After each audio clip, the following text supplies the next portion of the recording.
Hello, मी प्राध्यापक doctor Machhindra Sakate आणि आपण पाहत आहात लोकसंवाद न्यूज. सत्य जे तुमच्या समोर. मित्र हो, मी एका वेगळ्या विषयाची चर्चा करणार आहे. त्याआधी एक थोडंसं निवेदन करतोय. लोकसंवाद न्यूजची स्थापना आपण 1 मे 2026 ला केली, महाराष्ट्र दिनाचं निमित्त साधून. 30 दिवसामध्ये 81,000हून अधिक व्ह्यूज मिळाले आहेत. हे प्रेम, हा विश्वास असाच राहू द्या. लाईक करा, सबस्क्राईब करा, शेअर करा, कमेंट करा, असं एक पहिल्यांदा निवेदन करतो आणि माझ्या विषयाकडे येतो. आजचा माझा विषय आहे ते मनोज जरांगे यांच्या परवा झालेल्या अंतरवाली सराटीमधल्या आंदोलनाच्या संदर्भात. आपल्याला माहित आहे 30 मेला मनोज जरांगे यांनी अंतरवाली सराटी या आपल्या आजोळमध्ये आंदोलन करण्याचं जाहीर केलं. त्यांनी आंदोलन करणं हीच गोष्ट सरकारला आणि महाराष्ट्राला एक डोकेदुखी असते. परंतु मराठा जातीच्या प्रश्नावर स्वतः मनोज दादा इतके गंभीर आहेत की त्यांच्या मनात आले की ते आंदोलन जाहीर करत असतात. त्याप्रमाणे त्यांनी आंदोलन जाहीर केलं. यावेळेला आंदोलन केल्यानंतर अस्वस्थ होण्याचं कारण असं की उन्हाळा प्रचंड आहे आणि त्यातच मनोज दादांनी सांगितलं की यावेळेला मी आंदोलन वेगळ्या पद्धतीने करणार आहे. आता ही वेगळी पद्धत कुठली, तर त्यांनी ते जाहीर केलं की मी भर उन्हात आंदोलन करणार. एक तर महिना मे, म्हणजे मे महिन्याचं ऊन, त्यात मराठवाडा होरपळतोय अक्षरशः. महाराष्ट्र, संपूर्ण महाराष्ट्र, अगदी महाबळेश्वरला सुद्धा वातावरण थंड नाही अशी परिस्थिती. आणि त्यामध्ये ते जालन्यात, आणि तेही भर उन्हात आंदोलन करायचं त्यांनी जाहीर केलं. याचा परिणाम असा झाला की सगळेच अस्वस्थ झाले. पण मेहरबानी त्यांनी कॉटवर आंदोलन जाहीर करण्याचं ठरवलं. कॉटवर म्हणजे बाजेवर. आणि ती एक चांगली गोष्ट झाली. भर उन्हात मैदानात मनोज दादा उतरले आणि कॉटवर बसले. महाराष्ट्रातले सगळे कॅमेऱ्याचं लक्ष आणि सरकारचं लक्ष, मराठा जातीचं लक्ष, ओबीसीचं लक्ष, सगळ्यांचंच लक्ष महाराष्ट्र बोलत होता. बरे झाले मनोज दादा कॉटवर आंदोलन करायला लागले. जर जमिनीवर बसून आंदोलन केलं असतं तर सरकारच्या गांडीला चटके बसले असते. इकडं दादाला जेवढे चटके बसले असते तेवढे सरकारला झटके बसले असते. परंतु सरकार ही मराठा जातीच्या आरक्षणाच्या मुद्द्यावरती संवेदनशील असल्यामुळं 24 तासात हा विषय संपवला आणि आंदोलन संपलं आणि महाराष्ट्रानंच निश्वास टाकला असं म्हणायला लागेल. मित्रांनो, अंतरवाली सराटीमध्ये दुसऱ्याच दिवशी राधाकृष्ण विखे पाटील पोहोचले, आमदार प्रसाद लाड पोहोचले. यावेळेला महाराष्ट्र सरकारचे संकटमोचक म्हणून प्रसाद लाड यांच्यावर जबाबदारी दिली की काय, असा काहीसा प्रश्न विश्लेषकांच्या पुढे पडला. परंतु प्रसाद लाडांनी चोख कामगिरी केली आणि आंदोलन यशस्वीपणे मनोज दादाला कन्व्हिन्स करून आंदोलन मागे घ्यायला लावलं. एक गोष्ट खरी आहे की उन्हात बसले मनोज जरांगे, पण हवा झाली देवेंद्र फडणवीस साहेबांची. कारण 24 तासात त्यांनी विषय टॉस केला. मनोज दादांच्या, जरांग्यांच्या आणि मराठ्यांच्या जे काही मागण्या होत्या त्याबद्दल त्यांनी एक आश्वासन दिलं आणि सांगितलं की दादा, आता तुम्ही घरात बसा, आम्ही कामाला लागतो. आणि त्याप्रमाणे हे आंदोलन संपलं. खरं म्हणजे मनोज जरांगे यांनी इतिहास घडवलेला आहे. मराठा आरक्षणाच्या चळवळीचा इतिहास जेव्हा लिहिला जाईल त्यावेळेला मनोज दादा जरांगे यांना कोणीही विसरणार नाही. कारण त्यांच्याकडून मराठा जातीच्या अनुषंगानं फार मोठं काम झालंय म्हणा किंवा फार मोठी सेवा झाली म्हणा, पण मनोज जरांगेंनी इतिहास घडवला यात शंका नाही. सहज जाता जाता मनोज जरांगेंच्याबद्दल मी बोलतो. मनोज जरांगे यांचं गाव बीड जिल्ह्यातल्या मातोरी, या मातोरी गावामध्ये त्यांचा जन्म झाला. 1 ऑगस्ट 1982. 1 ऑगस्ट ही तारीख माझ्यासाठी जवळची, कारण 1 ऑगस्टला अण्णाभाऊ साठेंचा जन्म झालेला आहे. आणि याच 1 ऑगस्ट दिवशी मनोज जरांगे यांचाही जन्म झाल्यामुळं नाही म्हटलं तरी त्यांच्याविषयी माझ्या मनात थोडीशी आपुलकी आणि एक प्रेम आहे, आदर पण आहे. जरांगे दादांचं आजचं वय बघितलं तर 44-45 वर्षाचं वय आहे.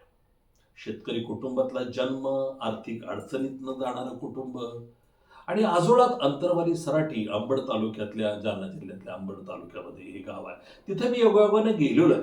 अंतरवाली सराटीमध्ये मी गेलोय. जिथं त्यांची पहिली आंदोलनं झाली तिथं मी भेट दिलेली आहे. अनफॉर्च्युनेटली मनोजदादा त्यावेळेला नव्हते तिथं, परंतु मी तिथं जाऊन गावात चर्चा केली. जे आंदोलन करायचे त्याच्या शेजारीच मातंग समाजाची वस्ती आहे. त्या वस्तीमध्ये जाऊन मातंग समाजाबरोबर मी चर्चाही केलेली आहे. असो, तर मी त्या अंतरवाली सराटीमध्ये गेलोय हे मला आपल्याला सांगायचं होतं. मित्रांनो, एक पत्नी, एक मुलगा आणि 3 मुली असं हे छोटंसं कुटुंब. एवढ्या मोठ्या संघर्षाच्या काळामध्ये हे सगळं मनोजदादाचं कुटुंब मनोजदादाच्या पाठीशी ठामपणानं उभं राहिलं. आंदोलनात सहभागी त्यांनी घेतला आणि त्यांनी सांगितलं की समाजच नाही, आम्ही सुद्धा तुमच्याबरोबर आहे. एक आगळं वेगळं असं व्यक्तिमत्व मनोजदादांच्या रूपाने महाराष्ट्रानं बघितलेलं आहे. मित्र हो, 12वी पर्यंत शिक्षण झालेलं आहे. साखर कारखान्यात कामगार म्हणून काम केलेलं आहे. म्हणजे मनोज दादा जरांगे हे कुठल्याही अर्थानं मराठा असले तरी राजबिंड व्यक्तिमत्व नाही. सामान्य चेहरा, सामान्य जगणं आणि सामान्य अशा पद्धतीचं वागणं, अगदी पेहरावापासून. आणि म्हणूनच महाराष्ट्राला आणि मराठा समाजाच्या सामान्य माणसाला मनोज दादा आपला माणूस वाटला, आपल्या घरचा माणूस वाटला आणि त्यांनी साथ केली. मित्र हो, 15 वर्षापूर्वी त्यांनी शिवबा नावाच्या संघटनेची स्थापना केली आणि त्या संघटनेच्या माध्यमातून ते काही प्रश्न जातीचे, मराठा समाजाचे उचलत होते. पण त्यांना फारशी प्रसिद्धी मिळाली नाही. त्यांना प्रसिद्धी मिळाली ती मात्र थोडासा कालावधीनंतर. 2021 साली सुप्रीम कोर्टाचा निकाल आला आणि सुप्रीम कोर्टाने निर्णय दिला की मराठ्यांचं आरक्षण रद्द, ते मागास ठरू शकत नाही. मराठ्यांना दिलेलं आरक्षण रद्द झाल्यानंतर महाराष्ट्रातला मराठा समाज अस्वस्थ झाला. ओबीसी समाजाने जल्लोष केला, म्हणजे ओरिजिनल ओबीसी त्यांनी जल्लोष केला. परंतु ही अस्वस्थता जी मराठा समाजामध्ये होती, त्या अस्वस्थतेमध्ये मनोजदादा जरांगे हे सुद्धा होते आणि त्यांनी 29 ऑगस्ट 2023 अंतरवाली सराटीमध्ये उपोषण जाहीर केलं. 29 ऑगस्टला आंदोलन जाहीर केलं. विषय काय होता? मराठ्यांना कुणबी जात प्रमाणपत्र मिळाली पाहिजे आणि ओबीसीचं आरक्षण मराठा समाजाला मिळालं पाहिजे. 29 ऑगस्टला आंदोलन सुरू झालं. 29 तारीख गेली, 30 तारीख गेली, 31 तारीख गेली आणि 1 सप्टेंबरला मराठा समाजाच्या आंदोलनकावर प्रचंड लाठीचार्ज झाला. महिलाही जखमी झाल्या. महिलांसह पोलिसांनी लाठीचार्ज केला. विषय महाराष्ट्रभर गाजला. मीडियानं, प्रस्थापित मीडियानं हा विषय संपूर्ण देशभर नेला आणि शरद पवार मनोज जरांगेच्या भेटीला अंतरवाली सराटीत आले. शरद पवार भेटले आणि मनोज जरांगे जे उठले ते महाराष्ट्रातल्या मराठ्यांचे नेतेच झाले. मराठा समाजाचे नेतेच नुसते झाले नाही, शरद पवार भेटले ना आंदोलन पेटले म्हटलं तरी चालेल. त्या आंदोलनानं एवढी तीव्रता आणि उंची गाठली की सरकार राहतंय की जातंय असा प्रश्न पडावा इतका प्रचंड प्रतिसाद मराठा समाजानं मनोज दादा जरांगेला दिला. 1 सप्टेंबरला लाठीचार्ज झाला. 14 सप्टेंबरला तोपर्यंत वातावरण इतकं उंचीवर गेलेलं होतं की महाराष्ट्राचे तत्कालीन मुख्यमंत्री नामदार एकनाथराव शिंदे साहेब अंतरवाली सराटीत गेले आणि त्यांच्या हस्ते त्यांनी उपोषण सोडलं आणि बस. मुख्यमंत्री अंतरवाली सराटीत आल्यानंतर विषय राहतच नाही ना. मनोज दादा जरांगे हे मराठा समाजाच्या प्रत्येक माणसाच्या ओठावरचं नाव झालं आणि ते अक्षरशः तरंगू लागले आपल्या समाजाच्या भावनेवर, इच्छेवर, आकांक्षावर, स्वप्नावर आणि तेवढी स्वप्नही त्यांनी दिली. ऑक्टोबर डिसेंबरमध्ये लगेच सरकारनं समित्या स्थापन केल्या आणि कुणबी नोंदीचा शोध घ्यायला सुरुवात केली. मित्रांनो, 20 जानेवारी 24 काम सरकारकडून गतीनं होत नाही म्हणून मनोज जरांगेंनी पुन्हा पदयात्रा आंदोलन जाहीर केलं. अंतरवाली सराटी ते मुंबई लॉंग मार्च सुरू, पदयात्रा सुरू. 26-27 जानेवारी 2024 लगेच सरकारबरोबर चर्चा झाली. काही मागण्या सरकारनं मान्य केल्या. आंदोलन स्थगित झालं.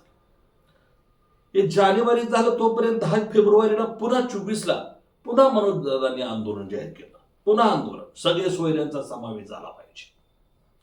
सकट मराठ्यांना कुणबी सर्टिफिकेट मिळालं पाहिजे.